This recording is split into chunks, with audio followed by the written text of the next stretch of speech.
Hello and welcome to the An Inspired Life podcast. This is the home of spiritual and also really raw human conversations that inspire us to stop talking about spirituality and actually live our divine truth. My name is Kiara O'Leary. I'm a divine change agent, a devoted stand for the undiluted divine power within each of us, and your host. Every week I speak to an inspiring thought leader from around the world in an unscripted, we have no idea where it's going, totally intuitively guided conversation to bring you practical tips that you can apply immediately to create powerful shifts in your life. Each episode is also a potent transmission that will raise your vibrations simply by listening. I'm honored to share with you this week's guest, Alison Braun. She's the business joyologist, and she helps people get what they want by being who they are. She helps her clients build a business that allows them to feel sustained, free, and that also allows them to make a difference while letting go of all of the stuff they are so not into. In this episode, we talked about getting what you want in this moment right now.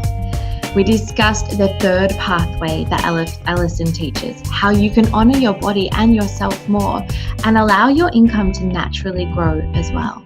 How to find the balance between enjoying the present moment and intentionally creating your desired future. How the feeling state you live in changes your electromagnetic field, and then that affects everyone else's around you and the world around you as well. The trap of manifesting and visualizing in order to attract what you want or block what you don't want, and how you can actually find everything that you desire by coming back to the present moment. How your specific visualizations could be blocking what you actually desire. How to identify what you really want and not what others want you to want. How to invite more pleasure into every moment. How we all have this upper limit around how good we think it's safe to feel, and how to keep raising that bar so it doesn't stop us from the good feels that we actually deserve. The comfort zone in personal and spiritual development, where we feel more safe and more comfortable working on our stuff than just enjoying life. How our ego uses what we value to trick us into staying right where we are. Dropping the need for struggle as a badge of honor. How to really stick to your boundaries around what you know serves you and trust that that's the greatest good for all. This episode was such a transmission of pleasure, and I know you're going to enjoy it. Listen up. Thank you so much, Alison, for coming to do this podcast with me. I am so excited to hear what has been happening with you since we spoke last. It sounds like you are downloading so much juicy goodness from the universe or infinite intelligence, or whatever you would like to call that beautiful energy within and around all of us. So what has been happening for you lately? There's been a really big shift in who... I shouldn't say shift. I'm opening the doors to supporting people that I hadn't really been calling in before, that I feel like I am being called to start serving. So for those of you who don't know, in the past I had been working primarily with women who identified as being very intuitive, a lot of healers, a lot of coaches, a lot of empaths who are highly sensitive and who want to really operate their business from the feminine. And that's actually their more natural tendency, but they just kind of need that permission to dance into it a little bit more. And that's been amazing, and I love it. But I'm actually starting to call in more people around me who are really, really powerful business owners that operate a lot in, I'm having a hard time saying masculine and feminine. So I don't really know what other words I want to use yet. So I'm just being really honest about that right now. Those are typically the words that I would use, but I'm going to go with right and left brained for the moment. Mm-hmm. So who are really, right brained, they're really action oriented, and they're really hitting this place of overworking, and they're kind of at that brink of burnout. And it's there's these two, they're at a crossroads essentially. And one path is okay, I want to reach this next level of success, these new goals in my business. And the only way that I see doing that is working even harder. And right now that does not seem like an option that I want to take. But the other path seems terrifying because the only way that I see things like slowing down and taking care of myself is my income stopping and my business like losing momentum, which also doesn't feel good. And so they're like at this crossroads where neither path feels really true for them.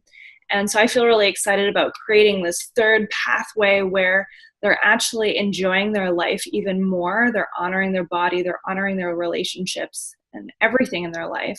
And their income actually either maintains or continues to grow as a result of that. So basically showing them a new possibility that feels a little bit scary, but is actually going to increase their business in the long run and in the short term too. Amazing. I love your very clear understanding of your ideal client. In the business world, we're always like, how do I get closer to my ideal client and how do I understand them better? And you were like so spot on that anyone who ever hears that is going to be like, that's me. Like they're going to know so clearly. So I love that. Congratulations. I have like a little bit of like entrepreneur crush on you right now just for just for sharing that. But I would love to know, what do you feel is that third path? What do you feel is work less and have more of an impact and make more money? It encompasses a lot, and it's all also very simple. So it's kind of interesting to explain it in a way that is both of those things all together, the duality. So that path for me really looks like getting very present and enjoying every moment of life a lot more through that presence, because I feel like most of us have been sacrificing our enjoyment and pleasure, especially as we navigate business, regardless of what type of person we are. Like there's this idea, this underlying belief system that I have to work harder to really be worthy of what I desire, or be deserving, or to be enough, to be loved, even to make money. There's these belief systems that kind of lay there that it's like, okay, I'm just going to I have to get my hands dirty. I have to, sacrifice in order to get what I want and to have what I want and to feel what I want.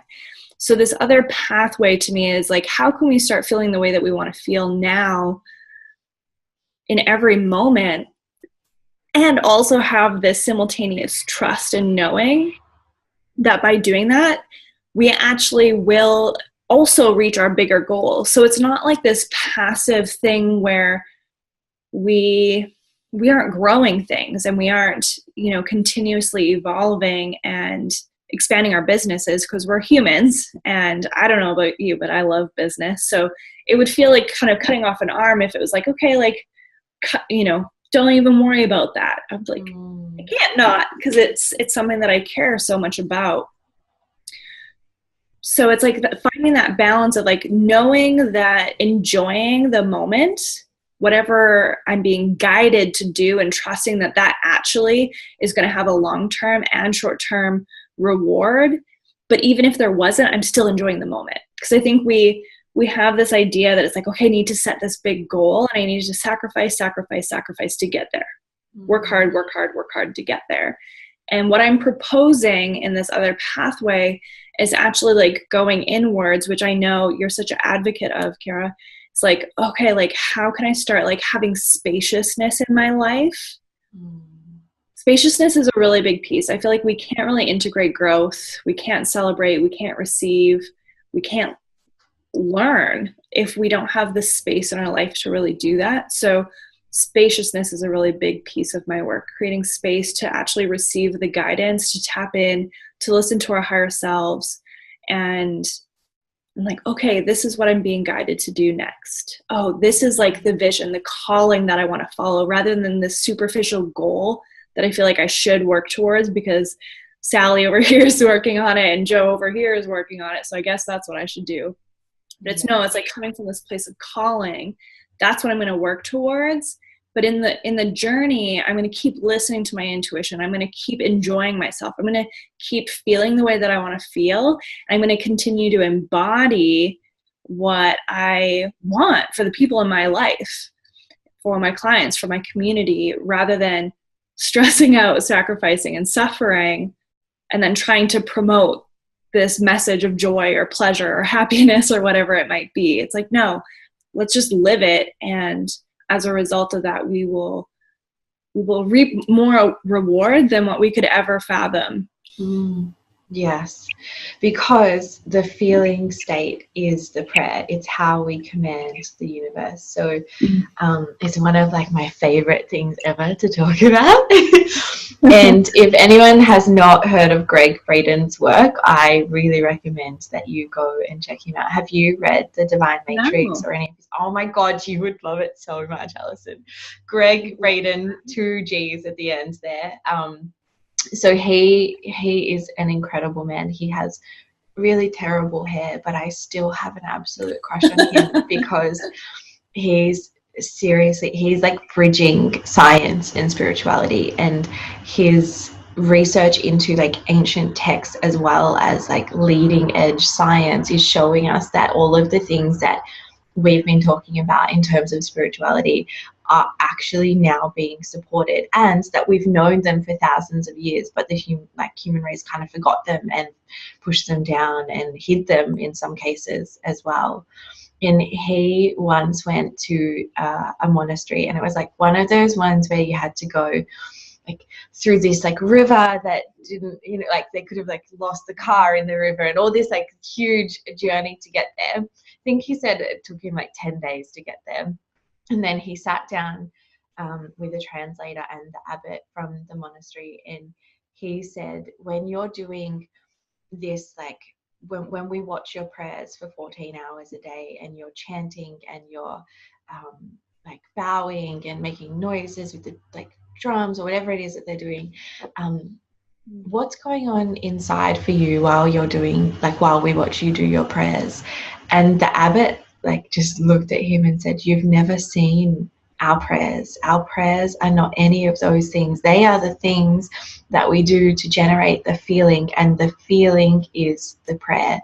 And that feeling state literally changes our electromagnetic field, science has shown us, which then interacts with everyone else's electromagnetic field, and our feeling state is changing the world around us. And so if we start from that place, like every morning when I get in the shower, I just like invite in so much pleasure, because I know that me doing that actually creates my day to have so much more pleasure. And like, yeah, so I'm a huge advocate, and I'm so excited that you've opened up this can of worms that we get to talk about. When you feel it inside, you're literally telling the universe, I want more of this. Yeah.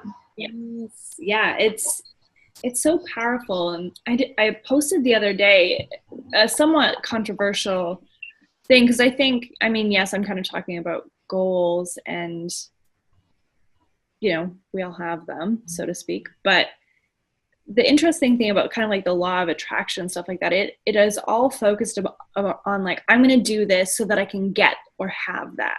It's very like future oriented.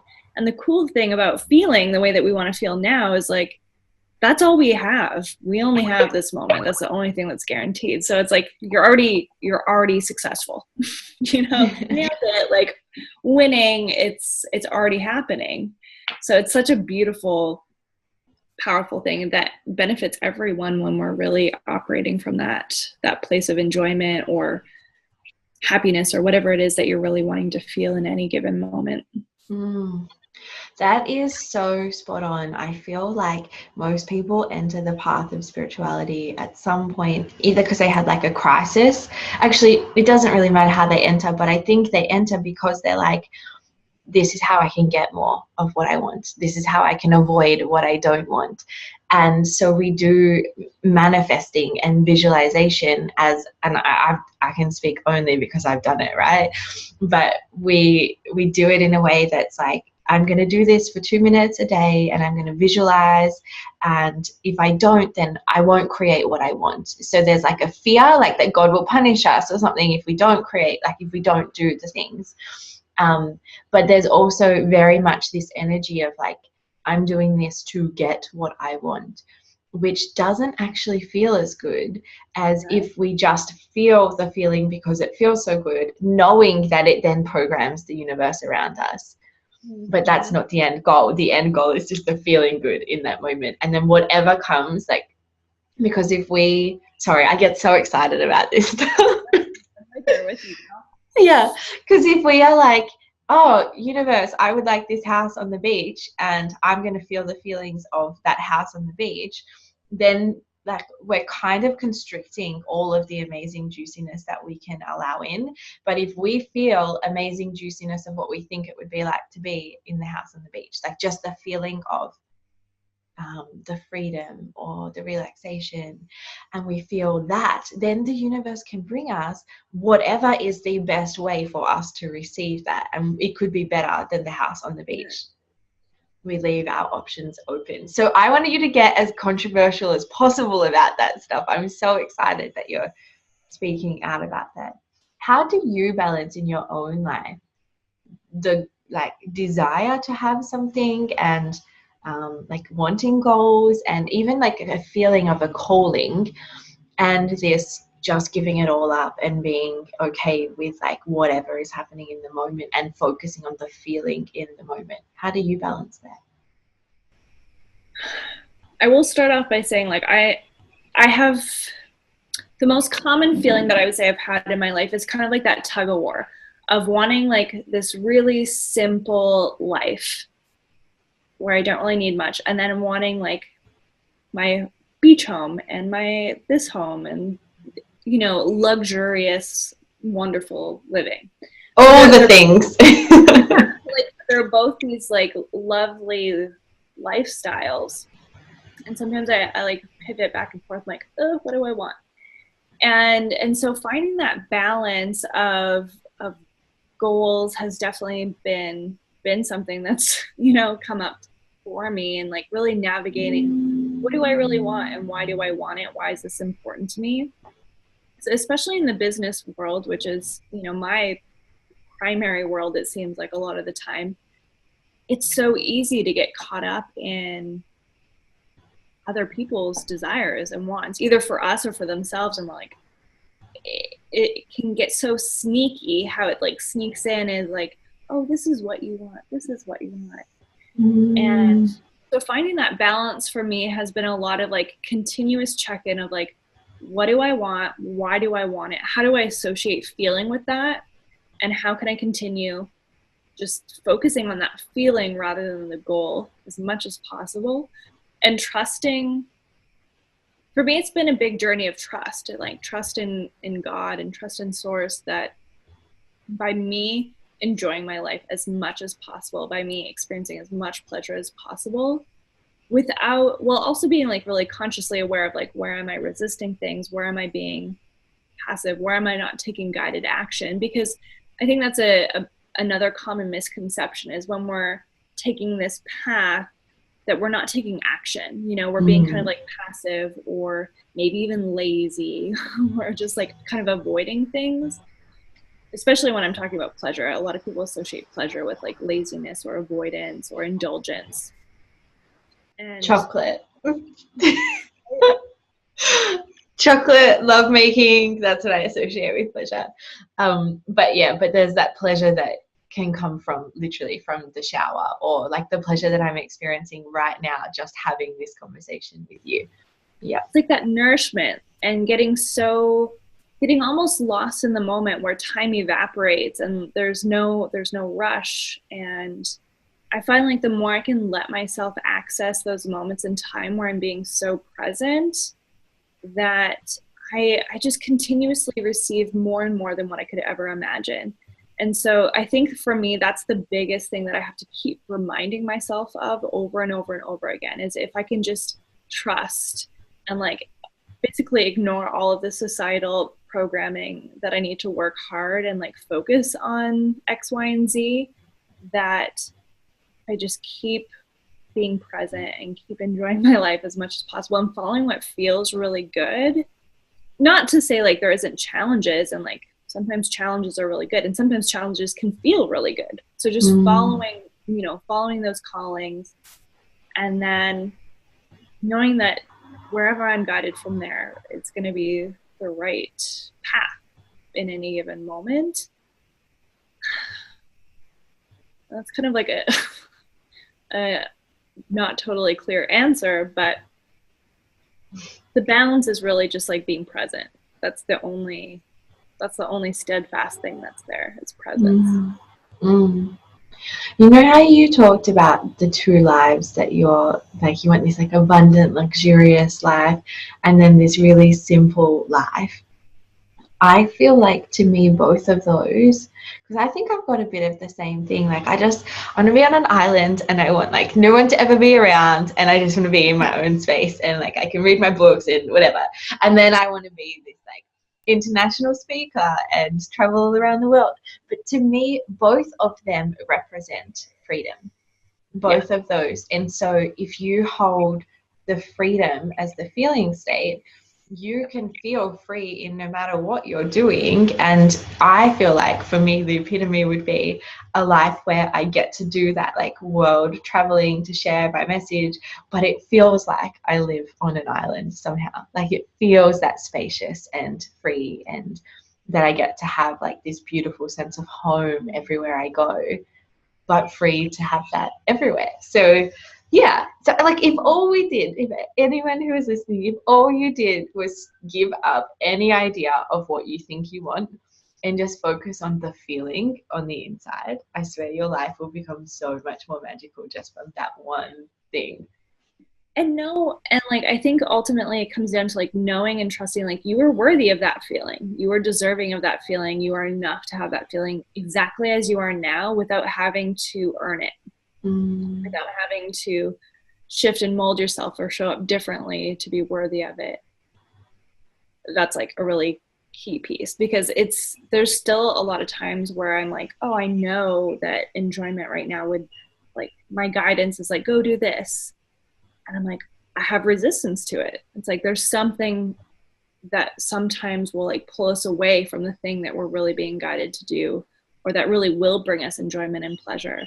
So also being observant of that and knowing like, oh, like what's going on behind the scenes here, and being curious to explore that. Yeah. So when I did my European pilgrimage just recently, you might have seen on Facebook, I noticed so much my upper limit around how good I thought I was allowed to feel. So we've talked about this before on the podcast, but I want to go into it because it's so relevant to what we're talking about now, in that it doesn't have to be that you are afraid of earning too much money or being too successful or having too much love, but it can actually be just like you're afraid of feeling that good. And I spoke to a friend just last night and he was like, I get like, I feel so good and everything feels like it's going great. And then this voice comes in and it's like, when are you going to stop feeling this good? It's going to fall apart at some point. And I was like, so then you stop feeling good instantly because you're afraid then that you're going to stop feeling good. So already you're out. Yes. So what do you do? Because like we can't just, I haven't found a way to just like ignore that voice and like get rid of it in one shot. It's a like continual, oh, I see you and I'm not going to let you stop me from feeling good. How do you gently and with compassion navigate that upper limit every time you're like, is it okay to feel this good for this long? Yes. It's fascinating how much that shows up. Is like future tripping, right? Like I have a lot of money now, but like, or I have enough right now, but what if it goes away? Or I feel really good now, but what if that ends? I'm really in love right now, but what if that stops? So it's so easy to get caught up in that future trip instead of just being present in that moment. For me, it kind of depends on like how extreme that resistance or upper limiting is showing up. Sometimes it's really subtle and it's just a matter of like you said, like, I see you, I hear you, I know what you are, I acknowledge you, and like I'm gonna keep going. Like this is what I'm here to do right now.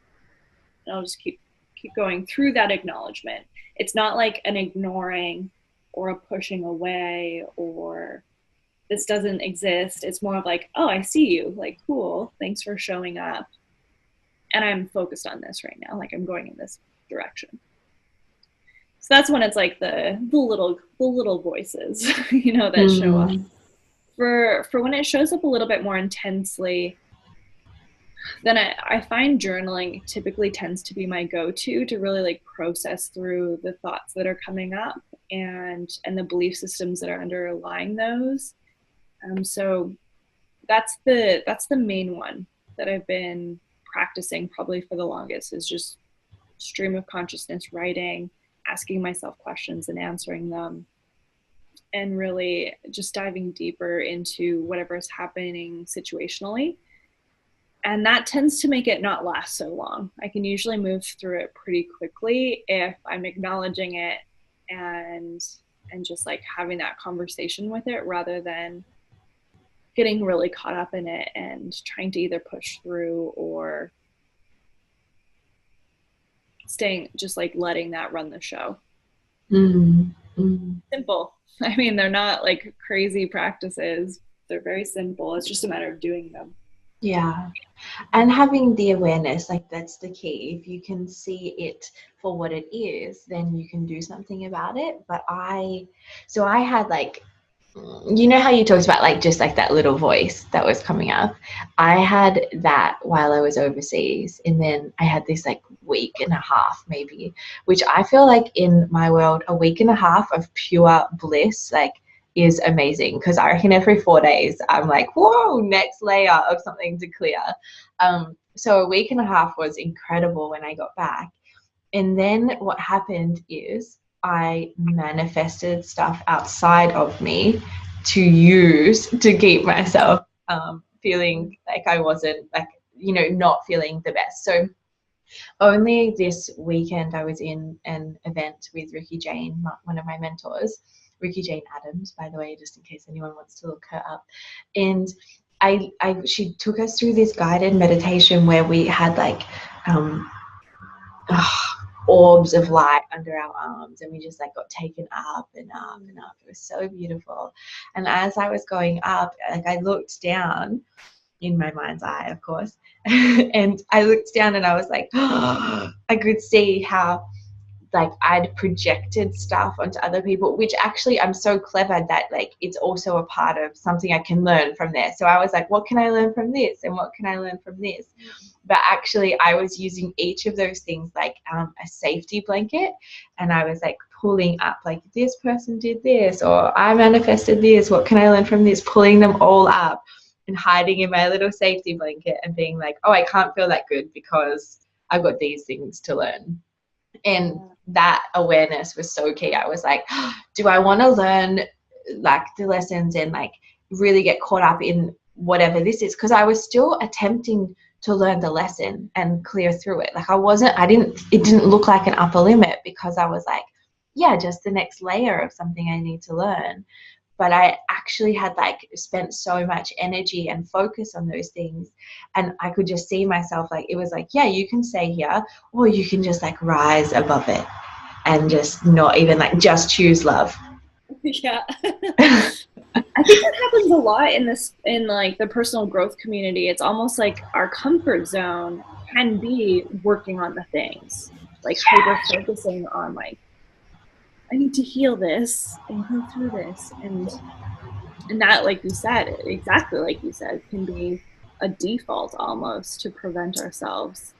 Overworking can be a default. Like, so I think for me, another thing that I'm just noticing as you're talking with the journaling is also having awareness on how my ego shows up. Like, what are the sneaky patterns that start to show up? Because usually, especially with this kind of stuff, our ego like really speaks to the part of ourselves that wants to hear certain things. So for me, like my resistance will often show up in the form of like, oh, this will be really pleasurable for you. Like, cause it knows that I love pleasure. So it'll like steer me in that direction of like, this will feel really good. Like eating a pizza right now will like, that'll be really pleasurable. And it's like, I know that that's going to make me feel sleepy maybe, or something like that.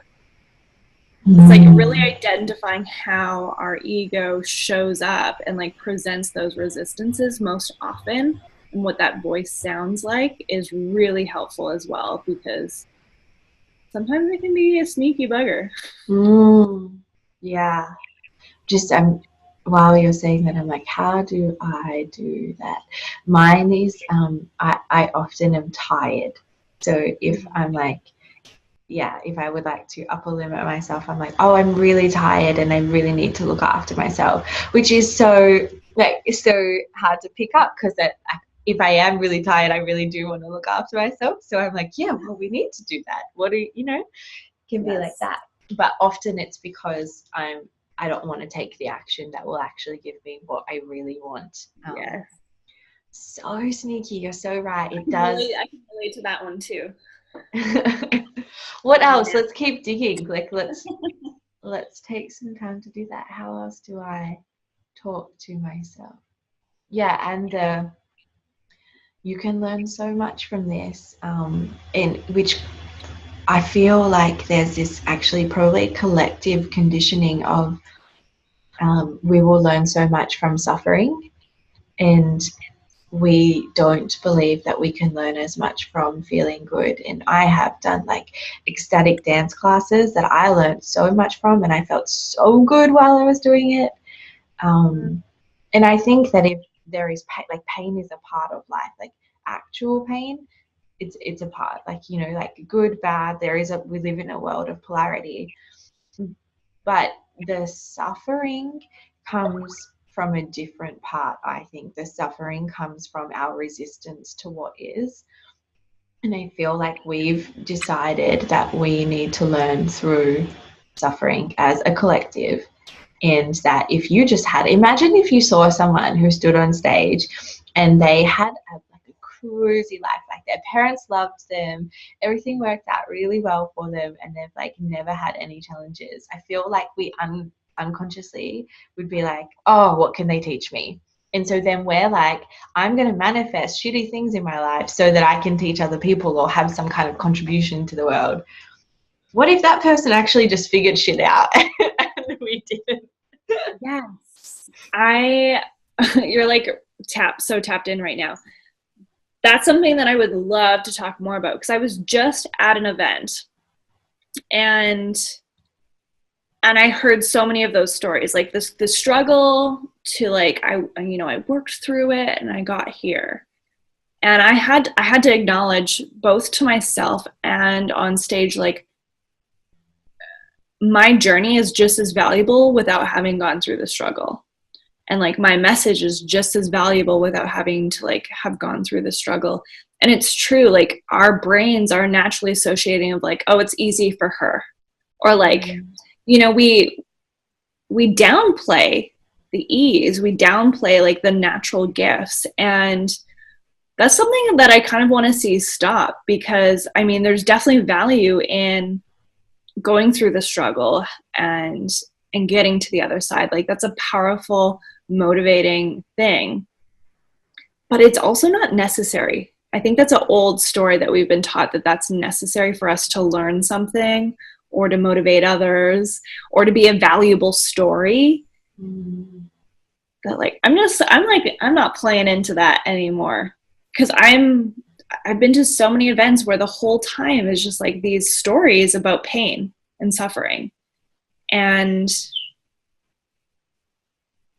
some of them are really helpful for me, but sometimes it's like, it gets like really heavy listening to story after story like that. And it's like, no, like I'm going to be okay being the person that shares like my life actually always has felt really good. And I am really lucky. And I've probably lived 11 lifetimes working through all the other stuff so that now it can be like this. And letting that be an inspiration and hope, rather than only showing the other side of the spectrum. Yes. So as someone like, so you teach like pleasure and ease, right? And if you had a life where you had the opposite of that and then learned, I would listen to you. And if you have had a life where you have had pleasure and ease your entire life, I'm still going to listen to you. Like either way, you have learned something that I would like to learn more about. And so I believe that we all need to honor whatever it is that we've been through, and like, you know, and I've had stuff that has gone wrong in my life, and I don't think that I chose like the easy path straight up. Unfortunately, my soul did not choose that. But like, and I can honor that, and I'm grateful for that. Like, I wouldn't change anything that has ever happened to me because I'm so grateful for it. And yet, even if I was like out of the womb, straight up this person right now, that would be amazing too. And I wouldn't have needed to go through all those lessons. So I just think, yeah, that we need to let go of this attachment to suffering like it is a badge of honor. Yes, yes. Yeah, you don't need to stay there in order to like earn, like, exactly, coming back to this piece. Like, you don't have to sacrifice and suffer in order to earn the other end. Yeah.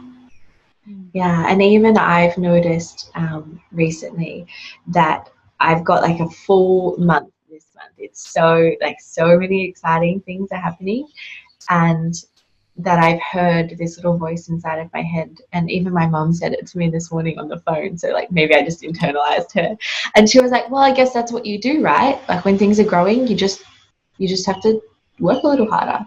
And I was like, I do not want to agree with that statement. But she was just vocalizing something that I've still got inside of me, because I really have, like, if people have wanted to have conversations with me about working with me, I've made extra time that would usually be my time. And in the time when I've got blocked out in my calendar to go and spend an hour in nature and I've got other stuff to do, I just stay and do the stuff that I've got to do. Like, I don't put my nature time above like getting the podcast out on time or whatever it is.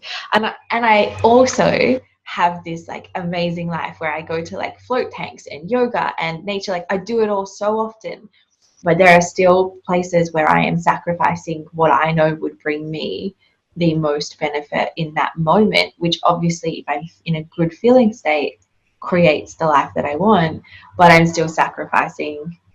Yeah. So And it shifts and evolves too. Like, what worked for us at one point may not work for us at a later point. Sometimes we might need more self-care, sometimes we might need less.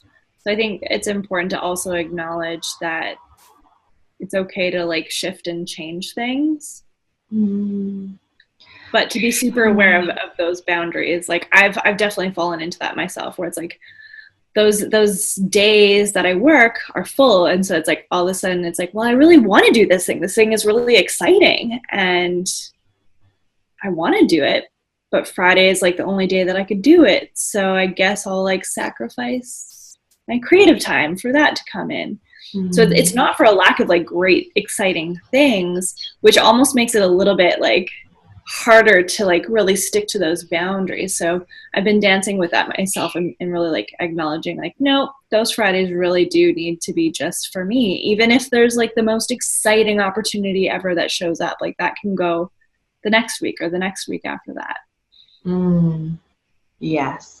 Like, I journaled just this morning. I love how everything is always so perfect when we do these podcasts. And everyone who listens, well, obviously I don't hear from everyone who listens, but a lot of people who listen to the podcast tell me that it was like the thing that they needed to hear that day, which of course is what we set the intention for. So that's amazing.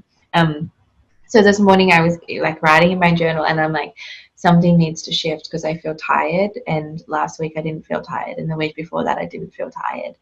And just like noticing that I have filled my weeks with so much cool shit, but there's like too much that I feel like I can't just do whatever I want on that day. And so noticing that, especially because I'm about to leave the country. So there's so many people who want to catch up with me, and I want to catch up with them. But like, and it's like all juicy stuff. And then how do you find like the ability to say no to such juicy stuff? I always feel like there's this sense of urgency around stuff. So it's like a really packed month, and then I'm like, yeah, next month when things slow down, and then it's like another pack. Like, it doesn't. I don't think it's gonna stop. So how do you feel that we can like release that? I guess like maybe prioritize what actually, like, how do you say no to cool shit? That's what I would like to know. I'm still navigating this.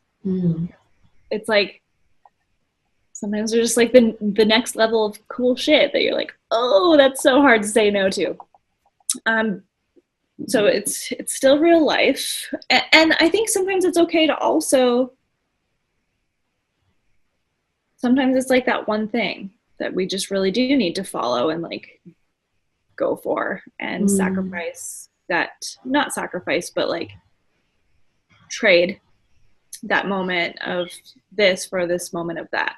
And that's fine. I think that's okay to like give ourselves permission and not get hard on ourselves for that. While also like still honoring as much as possible our needs. So for those boundaries, I think it almost had to get,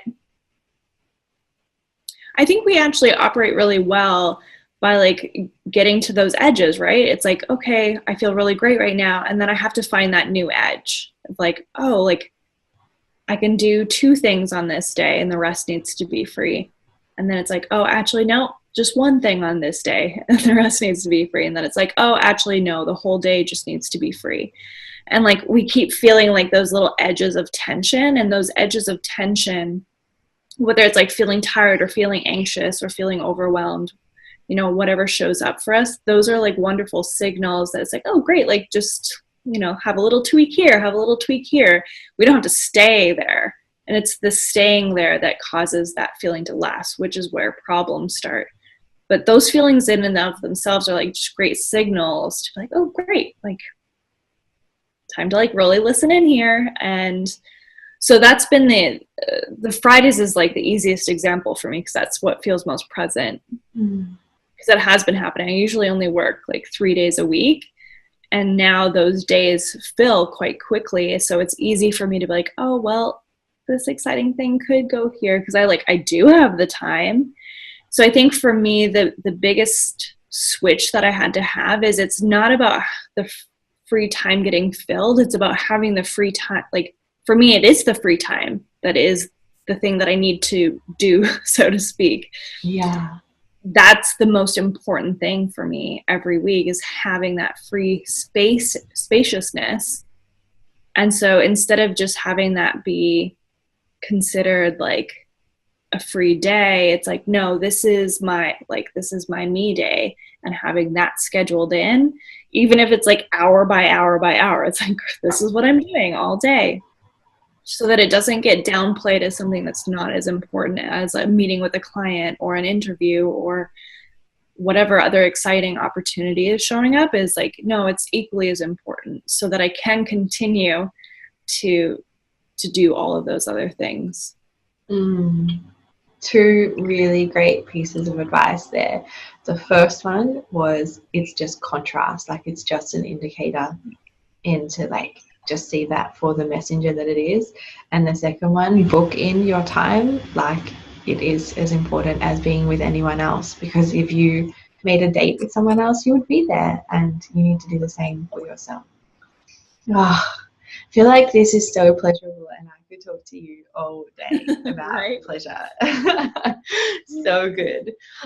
We do need to finish up now though. So can you share with everyone your how they can come and find you? Like, what is your website? What are you up to at the moment? All that sort of stuff. Yeah, absolutely. If you want to personally connect with me, have a little bit more interaction, Facebook is the easiest place to do that. My business page is the Business Joyologist Allison Braun.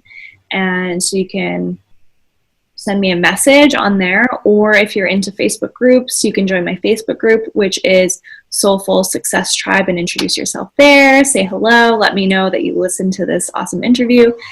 And then the easiest way to stay in ongoing touch is through my website, which is just Allison Braun, with Allison with 2 L's, AllisonBraun.com. And there's a bunch of free gifts on there that you can peruse through.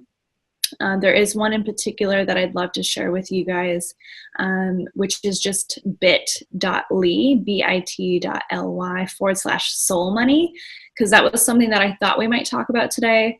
but we didn't actually talk too much about today. So if you're interested in feeling the way that you want to feel in regards to money, I think you'll really dig that. So those are the main ways. Say hello. I'd love to hear from you. Thank you so much, Alison. I hope you enjoyed that just as much as I did. Alison is such a treat to spend time with, and to feel her energy is so pleasurable. And we did not stop there. We headed straight over after this to record the secret episode. Alison and I spent some time in an actual transmission of pleasure, and I know you're going to feel it. I'd love to hear your feedback if you do end up listening. And we talked about Alison's morning pleasure rituals, how she ends each day with a prayer of gratitude, how we've both been inviting more intimacy and affection into our relationships outside of the intimate relationship of monogamy that we all perceive is the one source of our affection, and the ritual that Alison does to invite in more spaciousness and pleasure into each moment. And finally, what she does with her very abundant free time. I think once you understand what you could be doing with your free time, you're going to create more of it. It was a very powerful secret episode, and you can get access to that and every other secret episode I've ever done over at aninspiredlife.com.au/secret. I hope that you have enjoyed this podcast and that you received something so valuable from it, whether it was the tangible stuff we talked about or the intangible stuff that you felt from it, but is just as powerful, if not more. And I would love for you to share this on your Facebook timeline, on Instagram, on whatever social media platform that you have, so that you can also make a difference to someone else and allow them to receive the gift that you just received listening. You telling other people about this really makes a difference to them and to the whole collective consciousness. So please do share. It would be such a gift to me and to them and to the world. Thank you for doing that. And if you have any questions, if you want to share what this has been like for you to listen in, share any of your insights, or just join other light workers who are raising the collective vibration of the planet, then please feel free to come and join us and hundreds of others at the Lightworkers Rising Facebook group, facebook.com/groups/Lightworkers Rising, or you can just type Lightworkers Rising into the search bar and come and join us. We are so supportive of each other and so loving, and I know you're going to really benefit from having a tribe of people who are on the same journey as you. As always, if you have any questions or you want to find out more about me, you can go to aninspiredlife.com.au and find out more about what I do, and even book a complimentary divine discovery session with me if it resonates. My name is Kiara Larry. I'm a divine change agent, and I am so honored to be taking this journey with you. Thank you for listening, and I will chat to you next week.